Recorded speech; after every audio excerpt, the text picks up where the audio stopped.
Welcome back, everybody, as we attempt to finish up this grinder that isn't project. I've got a machined sleeve. I've got a machined key. And all of that is to adapt this belt pulley to the jack shaft out on the pump jack trailer. This sleeve slides in there, and then the fat part of the key will go in like so, and then the step down skinny part of the key fits the keyway on the jack shaft outside. So I've got the parts I need, just about. I've got to clean up this pulley. I've got to chase, can you see in there? Hang on. Okay, as I was saying, I've got to chase those holes in there with a tap and then get a couple of socket head set screws and probably a little Loctite. Well, I've got Loctite. I've also got to dress up this belt pulley wheel. It still has a crown on it, which is good. This one here still has a bit of a crown on it, although it's pretty beat up, but it still should be good enough to keep a belt in place. So yeah, one step closer to getting the grinder that isn't mounted on the pump jack trailer and belted up and grinding. I picked up a couple of 3/8 socket head set screws. So I've got to drill those holes and clean them up. So we go from our tap size, 3/8, we go over to the corresponding drill bit to drill. It's 5/16.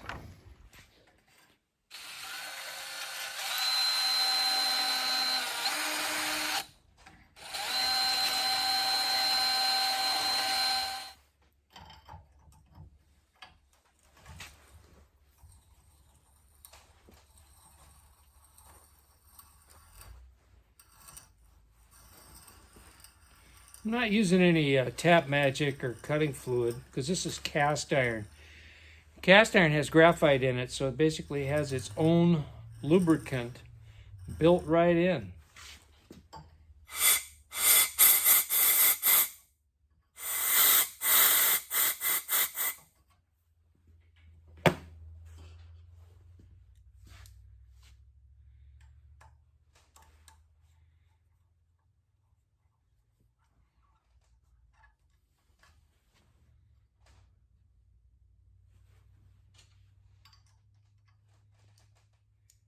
All right. When I permanently install this on the pump jack trailer, I'm going to use some blue Loctite on them. Those threads were pretty stripped out. I think they were originally for 5/16 set screws. I drilled them out 5/16 and then ran a 3/8 tap through it. And they are reasonably snug. There's a little play in there, so yeah, I'll use some blue Loctite on it when I get the belt alignment all squared away, and then when I permanently mount this, we'll Loctite it up. All right, I've already got that pulley off the jack shaft. That's the driver for the Curtis air compressor. I've got to pull off this pillow block bearing. I've got to move that International LB that way a little bit, take tension off the belt, pull that belt off, remove this drive wheel, or this driven wheel rather, because the pulley for the grinder that isn't is going to mount back here, and then the grinder is going to mount up front. You really can't see too well yet. I got this all covered up. Gonna go in this location here, And I'm a little bit tight for space because the old reciprocating saw is sitting there. So my pathway for the belt's got to come between the reciprocating saw and the Curtis air compressor. And the grinder will sit up in this area, and then we'll go from there.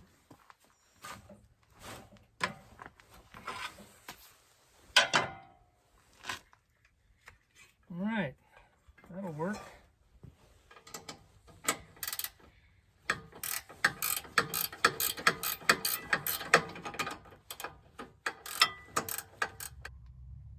I've got some cribbing blocks set up to support that shaft. So when I pull all this apart on this side, I don't have to unhook the other end. I've got to pull this block off too, so I can pull this wheel off. I don't have enough throw in the shaft because the way it's anchored on the other side to get it up high enough to clear this. So I got a couple set screws to pull out on the back side of that pillow block bearing, and then yeah, we'll get all this apart.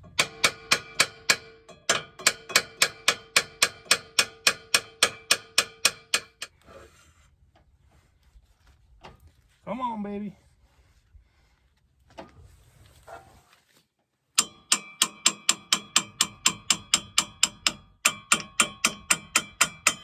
Bingo.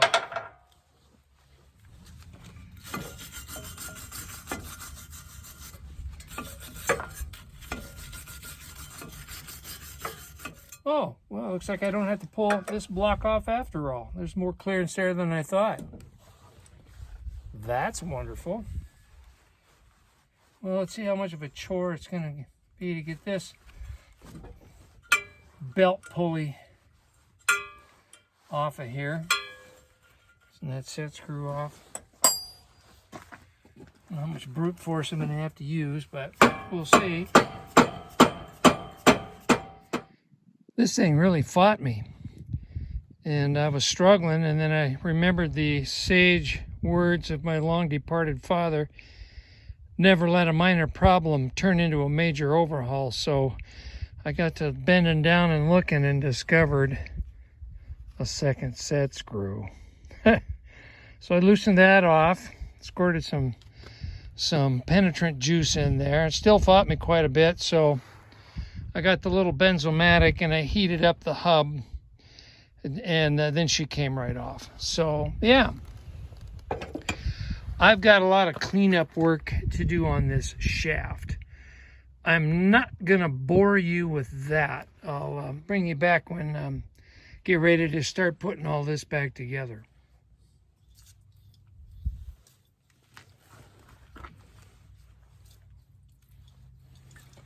One thing I don't like about PB Blaster, I mean, it's good stuff, but way too much product comes out when you spray, in my opinion. Some guys may like that. To me, it's annoying. All right, let's see if I can get this all lined up without messing it up. I got rusty metal primer painted inside the hubs there. And so now I can see if I can do this balancing act with all these different components here.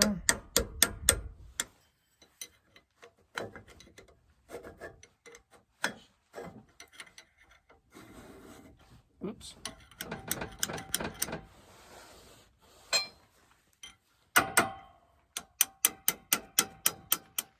Okay, that's approximately where it's going to go. I'm going to leave the set screws loose, and because I gotta, once I get the grinder on there, then we'll get the final spot where it's going to lie.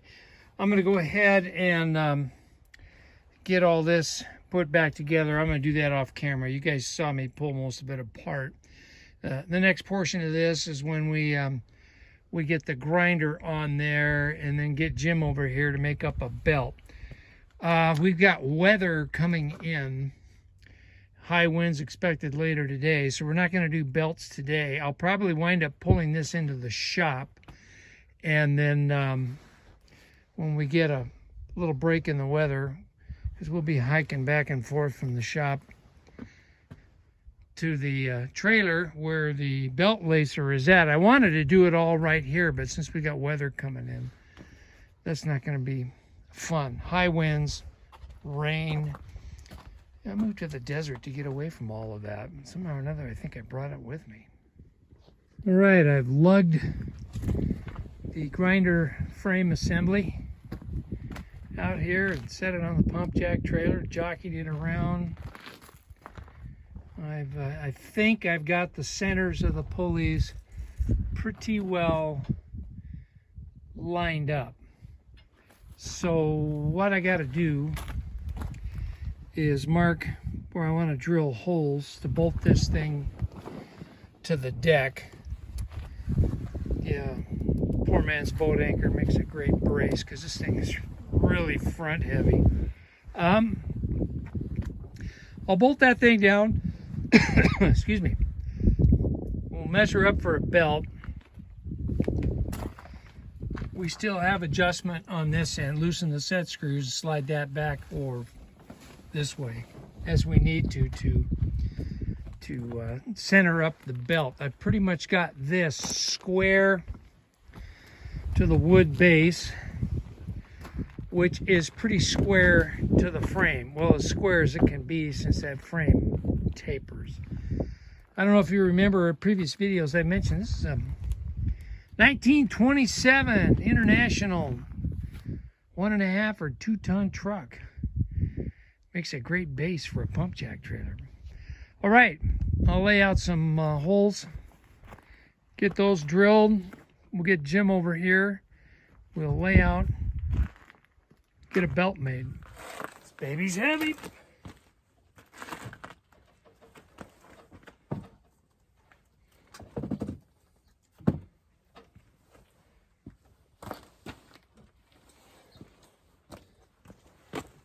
As Arco would say, sorry about the crappy camera work. As always, go check out my buddy Arco Horton at Outlaw Edge, Minnesota Outlaw Customs.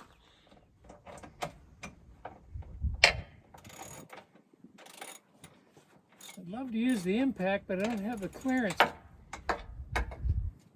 for it underneath here. Frame rail's in the way, and a couple of cross members.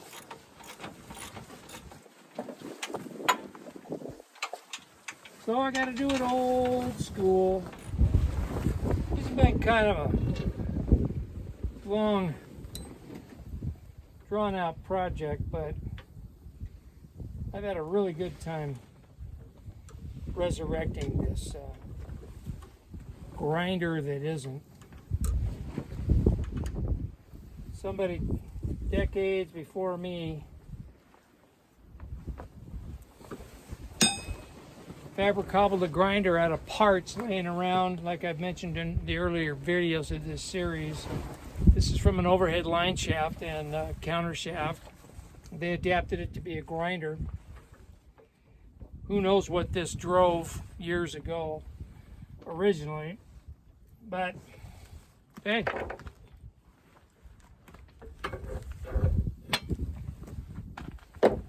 Guess it really doesn't matter. Now it's driving a grinder. This stone's got to weigh 20 pounds. I mean, it's a beast. Excuse me.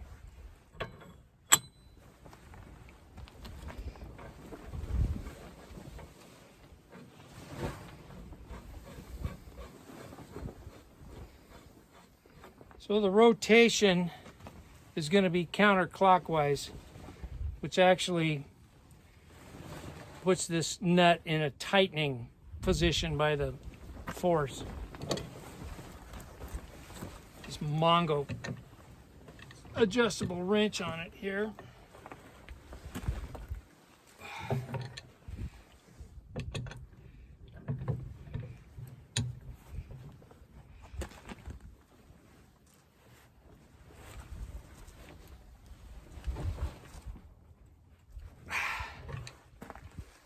All right.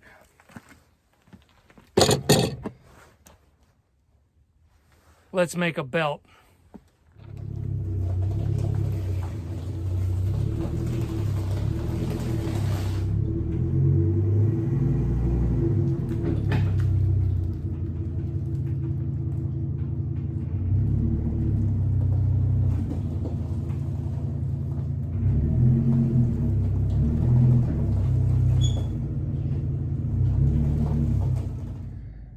I hear a rat rod.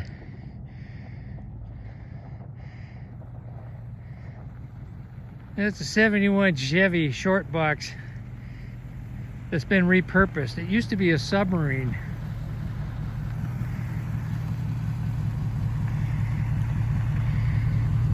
No heater, no side windows. The belt lacing crew. Oh dear. Anyway, it's good. I can clean it up. Dobie Doc. That's his nickname. Yeah. Robert Caudell was his true name. He owned the Silver Slipper and the Frontier Club. But that's not how he made his money. He made his money by going out and buying old mining towns. Oh, yeah. And he had a crew of guys that would go out Do the spoil tip. and disassemble these buildings. They're like the old tin ceiling tile things, and bars. Anyway, he's quite a character. He drove a Rolls-Royce Black Shadow. I know. And he told me this story about he'd come off of a gravel road and he made a turn and he punched it and it quit moving. He said, run, wouldn't go anywhere. So he flagged down somebody and got a ride into the next town, probably Tonopah, I don't know for sure. Anyways, he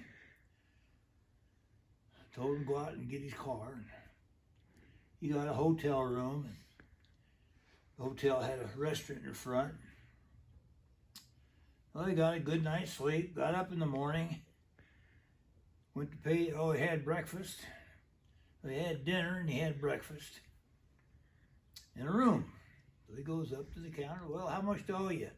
Oh, nothing. He said, I don't understand. No, there's no bill. So he goes over to this little garage where his Rolls was sitting out front all polished and clean. And said, well, what do I owe? Nothing. Well, he said, I just couldn't figure this out. So he walked out to the Cadillac, or to his Rolls Royce, and the mechanic walked out and he said, hey, he said, they flew in 2 mechanics from, I think, San Francisco. There was only 2 Rolls Royce dealers on the West Coast back then. And he said, a broken axle. Oh. And they said, Rolls Royces don't break axles. And they flew him out and worked all night to get the axle back in there. No paper trail. All right, we're clamping the belt lacing, or the belting, down to the table. Getting ready to lay out and then cut it. Oh, you found the welder's pencil. Good.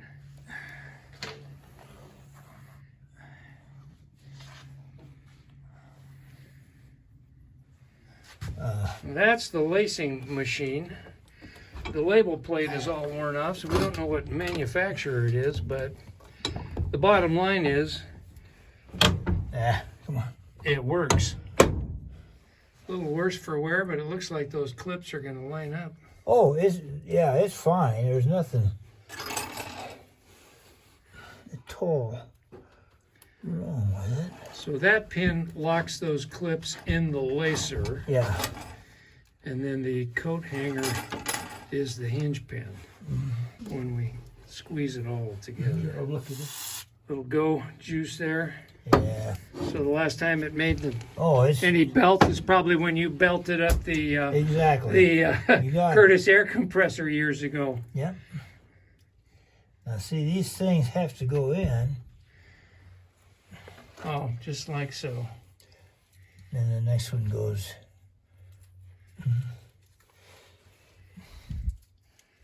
Yeah, I thought that I had. Okay, this one. This time it goes. The short one. What was that? Last 100 you used? Well, Oh, sorry, those needle noses, they're magnetic. I forgot to tell you about that. what's that? They got the ends are magnetized, so Oh, when you I let see. go, that clip is going to want to come with it. That's not a problem. Hadn't been. I love that old Fordson wrench. Yeah, I have a lot of fun with some of this stuff. Come on, which one?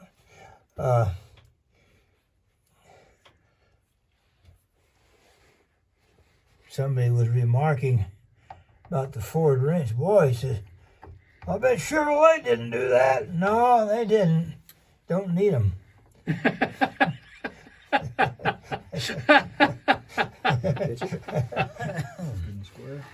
So that's conveyor belting, huh? Yep. Okay, now I have to move this right to there. You have to be one kind of off a little bit.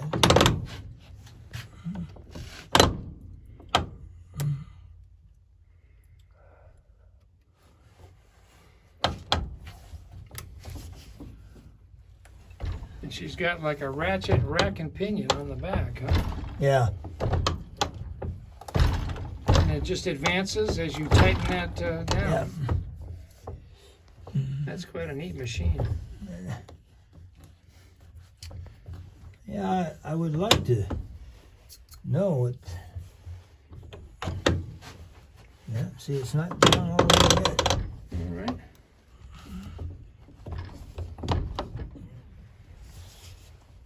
You're gonna rough it. Get it? I think I'm gonna go one more brutal push. Oh yeah. Oh, there you go. That's the one. She cammed over and away you go. Now. Sweet. There it is. There's one end. All right, Okay. this is the long length now. That's the finished product on this I think this goes. short length. That's the You way have, we. you have to think about. Thinking is not my my best my Never best had- suit. And see. How far? It's not in far enough.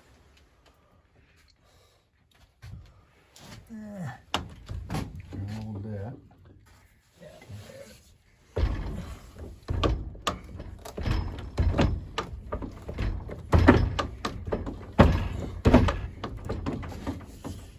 The whole trailer shaking now.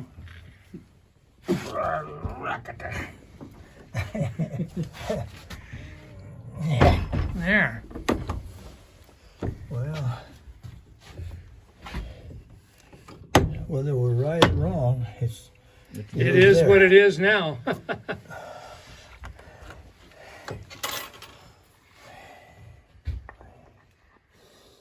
There we go. Is that Yeah. pretty close? Pretty good. For the,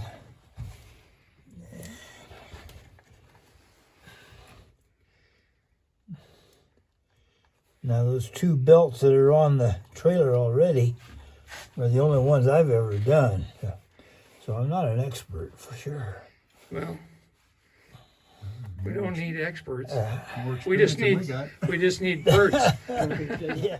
It's amazing the uses coat hangers have.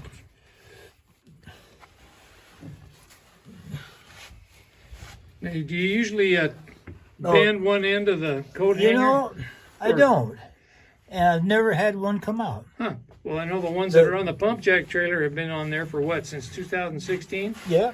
and they've never come out. So there is the finished product. We got spliced the other end, but that's your hinge joint. You can hear that spinning around the belt pulley when the engine's running, but that's just a coat hanger pin that's holding the two halves together. That's the way it was done back in the day, only they used leather belt instead of modern conveyor belt, but still, same concept. We've got that belt roughly clamped in place. We still have to cut excess off here and then splice these two together. However, we ran out of our splicing clips. Jim thought he had a whole box in his tool trailer, his tool museum trailer, but he just had a few. And he knows where his box is at home. So everybody's taken off. Jim's gone home. He's gonna dig that box of clips out and then come back. I don't know, either today or tomorrow, and we will finish this up. And then we're gonna light this thing off and see if it'll work or fly apart. I've got an appropriate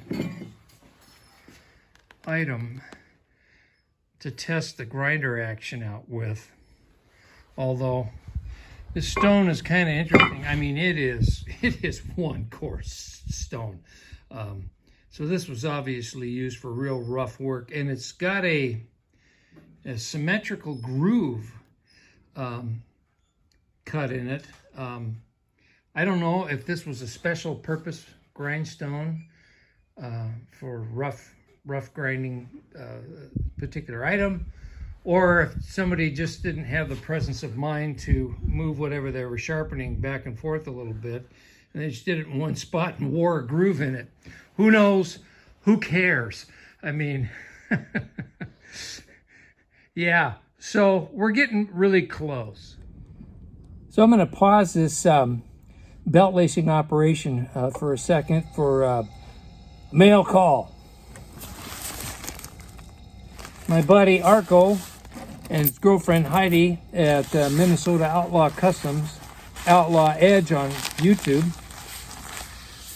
Every month they give a gift away to their supporters of the channel. I'm signed up to support their channel with a small monthly donation.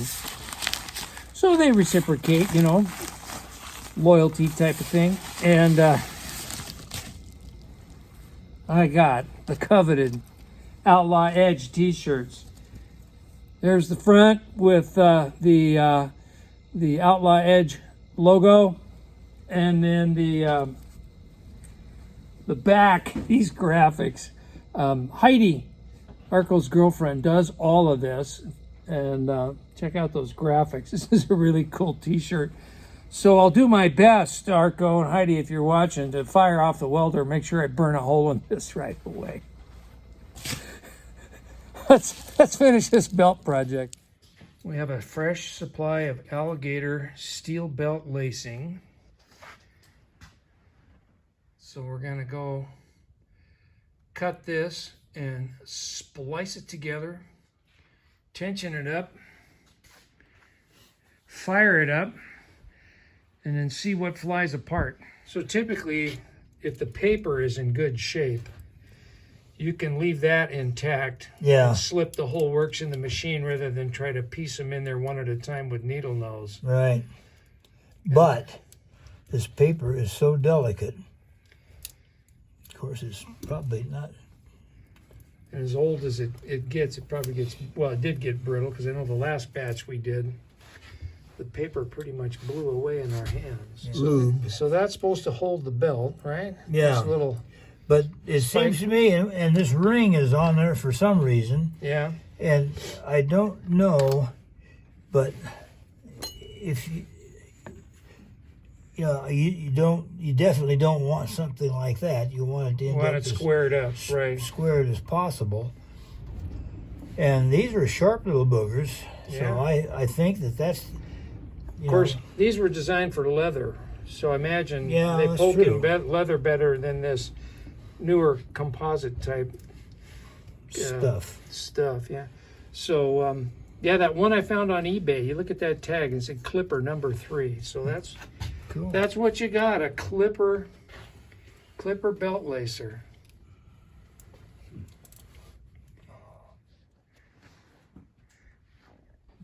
Just something to do. Well, it's been a big hit at the shows, that's for sure. And Yeah, when I get that pig plumbed up, oh my God. Oh, I had a guy. Of course, we had the barricade around, but he looked and studied. It was all running. He looked at everything. He says, "This tells you more about stuff than anything in this whole show." That's a fact. He really liked it. Well, we got this belt laced You crank. and got it installed. It's time to crank this engine up and see if this flies apart. Yeah, it's all happening now. All right, contact.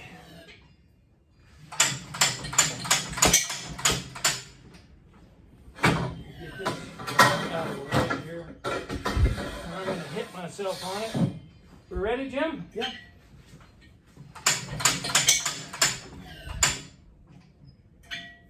I'm using the choke over here. Yeah. That's this thing. Anyway. She wants to go. Now you might be flooded now.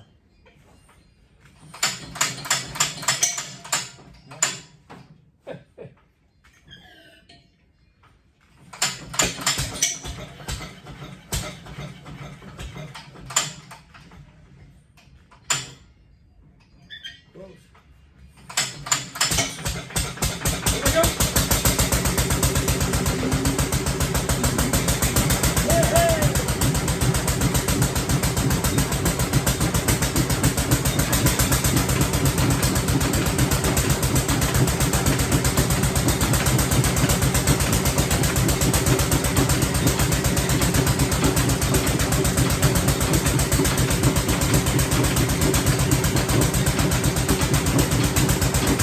But I know that I brought a knife. Sharpen it up. What's that? Grinder. We got a grinder. Got the right RPM too.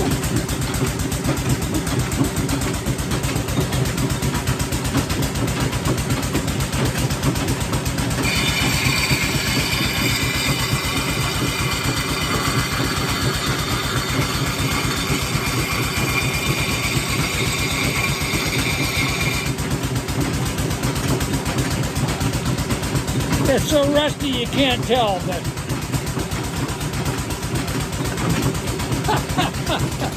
well, what do you think, Jim? I think it's great. Well, Gareth, what are you going to tell your buddies back in England when you go? You've seen it all now.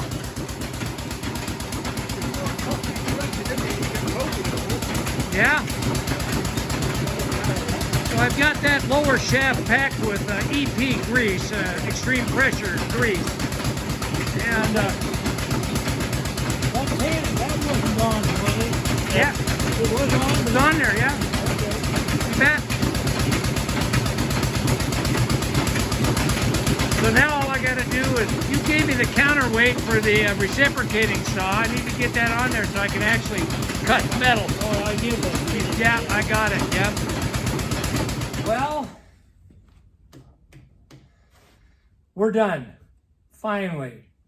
This project's been going on for several months and it's all wrapped up. I was amazed that first time out of the chute, it worked great. Didn't have to do any adjusting or anything else to get that belt to track. It just tracked perfectly the first time. So I lucked out on my layout when I mounted this thing onto the deck here. And I was concerned whether or not the little LB International would have enough horsepower to drive the whole Rube Goldberg deal. But it did, throttled it up and it ran it just fine. The RPM is perfect. The rotation is actually not the correct direction. You know, if we had enough belting, we could have twisted it to get it to rotate this counterclockwise instead of clockwise. But I'm not worried about that. I mean, this is a demonstration trailer. It's not like I'm going to be actually grinding with this thing all the time. But it works, and that's all I care about. And yeah, that was a lot of fun. Jim is thrilled. You know, I've mentioned before, Jim is the one that actually put this all together, this trailer back in 2015-ish, right around there. And then because of age and health issues, it got too much for him, and I bought it from him and did the restoration on the Curtis air compressor. You can go back and see the series on that. And then I've added this grinder. So the last thing to do is plumb the pig. And that's coming up real soon. But this coming Saturday, see, what is today? February 23rd, 2022, Saturday the 25th. We have our annual little show at the Culver's restaurant in East Tucson. And so Jim's going to come over early in the morning. We're going to jump in my truck and we're going to drag this thing down to Tucson. This will have its debut appearance in public. And yeah, I'll shoot some video of that and post at a later date. But the grinder that isn't is finished and it's a success. So I want to thank you all for joining me on this little odyssey, and hope you enjoyed the content from rescuing a piece of scrap and turning it into something cool. Well, at least I think it's cool. You may think I'm crazy. But anyway, thanks for watching, and we'll see you on the next one real soon. Bye, everybody.